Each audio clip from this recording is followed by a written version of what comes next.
ಎಲ್ರಿಗೂ ಕೂಡ ಸ್ವಂತ ಮನೆಯಲ್ಲೇ ಇರಬೇಕು ಕಟ್ಟಬೇಕು ಅನ್ನುವಂಥ ಆಸೆ ಇರುತ್ತೆ. ಆದರೆ ಹಣ ಬೇಕಲ್ಲ, ಕೆಲವೊಬ್ರದ್ದು ದುಡಿದು ತಿನ್ನುವಂಥ ಜೀವನ ಆಗಿರುತ್ತೆ. ಅದಕ್ಕಾಗಿನೇ ಸರ್ಕಾರ ರಾಜೀವ್ ಗಾಂಧಿ ವಸತಿ ಯೋಜನೆ ಅಡಿಯಲ್ಲಿ 1 ಲಕ್ಷ ಬಹುಮಹಡಿ ಕಟ್ಟಡ 1 BHK ಮನೆಯನ್ನು 1 ಲಕ್ಷ ರೂಪಾಯಿಗೆ ಕೊಡೋಕ್ಕೆ ಮುಂದಾಗಿರುವಂಥದ್ದು. ಸೊ ಈಗ ಆಲ್ರೆಡಿ ಆನ್ಲೈನ್ ಅಪ್ಲಿಕೇಶನ್ ಶುರುವಾಗಿದೆ, ನೀವು ಕೂಡ ಹಾಕೋಬಹುದು. ಆ್ಯಕ್ಚುಲಿ ಇದು 1 ಲಕ್ಷಕ್ಕಲ್ಲ, ನೀವು ರಿಜಿಸ್ಟ್ರೇಷನ್ ಮಾಡ್ಕೋಬೇಕು ಅಷ್ಟಕ್ಕೆ. ಬಟ್ ಅದೆಲ್ಲ ಕಂಪ್ಲೀಟ್ ಮನೆ ಆದಮೇಲೆ ನೀವು 5.5ರಿಂದ 6 ಲಕ್ಷ ಕೊಡಿ ಅಂತ 2016-17ರಲ್ಲಿನೇ ಹೇಳಿತು ಯೋಜನೆ ಸ್ಟಾರ್ಟ್ ಆದಾಗ.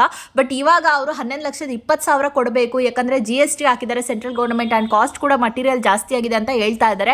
ಬಟ್ ನಾನು ಹೇಳೋ ಪ್ರಕಾರ ಆ 1 ಲಕ್ಷ ಸ್ಟಾರ್ಟಿಂಗಲ್ಲಿ ಜನ ಎಷ್ಟು ಕಷ್ಟಪಟ್ಟು ತಂದಿದ್ರು, ಎಷ್ಟು ಇಂಟ್ರೆಸ್ಟಲ್ಲಿ ಕೊಟ್ಟು ತೊಗೊಂಬಂದು ಕೊಟ್ಟಿದ್ದಾರೋ ಗೊತ್ತಿಲ್ಲ.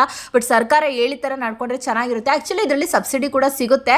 2.5 ಲಕ್ಷ ಜನರಲ್ ಅವರಿಗೆ, 3.5 ಲಕ್ಷ ನಿಮಗೆ SC ST ಅವರಿಗೆ. ಅಂದರೆ ನಿಮಗೆ ಮನೆ 7.5 ಲಕ್ಷಕ್ಕೆ ಬಿದ್ದಂಗೆ ಆಗುತ್ತೆ. ಬಟ್ ಅವ್ರು ಹೇಳಿದ್ದು 5.5 ಅಲ್ವಾ, ಸೊ ಅದಕ್ಕಾಗಿ ಕಷ್ಟ ಆಗುತ್ತೆ. ಆದಷ್ಟು ಸರ್ಕಾರ ಕಡಿಮೆ ಕೊಡಬೇಕು ಅಂತ ಅನ್ಕೊಳ್ತೀನಿ. ನಾವು ಹೊಸದಾಗಿ ಅಪ್ಲೈ ಮಾಡೋರಿಗೆ ಈಗ ಆಲ್ರೆಡಿ ಶುರುವಾಗಿದೆ. ಲಿಂಕು ವೆಬ್ಸೈಟ್ ನಾನು ಕಮೆಂಟ್ ಬಾಕ್ಸಲ್ಲಿ ಲಿಂಕ್ ಕೊಟ್ಟಿರ್ತೀನಿ. ಡಾಕ್ಯುಮೆಂಟ್ಸ್ ಏನು ಬೇಕಂತ ಸ್ಕ್ರೀನ್ ಮೇಲೆ ನೋಡ್ತಾ ಇದ್ದೀರಾ.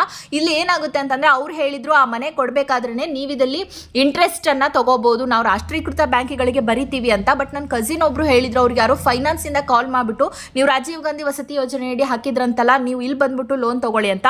ಹೈ ರೇಟ್ ಇಂಟ್ರೆಸ್ಟ್ ಇರುತ್ತೆ ಅಪ್ಪ, ದಯವಿಟ್ಟು ನೀವು ಆದಷ್ಟು ಈ ಥರ ಗೌರ್ಮೆಂಟ್ ಬ್ಯಾಂಕಲ್ಲೇ ಲೋನ್ ತೊಗೊಳಕ್ಕೆ ಟ್ರೈ ಮಾಡಿ. ನಮಗೆ ಲೋನೇ ಬೇಡಪ್ಪ, ನಮ್ಮ ಹತ್ರ ಆಲ್ರೆಡಿ 5.5ರಿಂದ 6 ಲಕ್ಷ ರೂಪಾಯಿ ಕ್ಯಾಶ್ ಇದೆ ಅನ್ನುವಂಥವ್ರು ಕ್ಯಾಶ್ ಕೊಟ್ಟು ಆ ಮನೆಯನ್ನು ತೊಗೋಬೋದು. ನಿಮಗೆ ಯಾವ ಏರಿಯಾದಲ್ಲಿ ಮನೆ ಬೇಕು ಅಂತ ನೀವೇ ಬುಕ್ ಮಾಡ್ಕೋಬೋದು.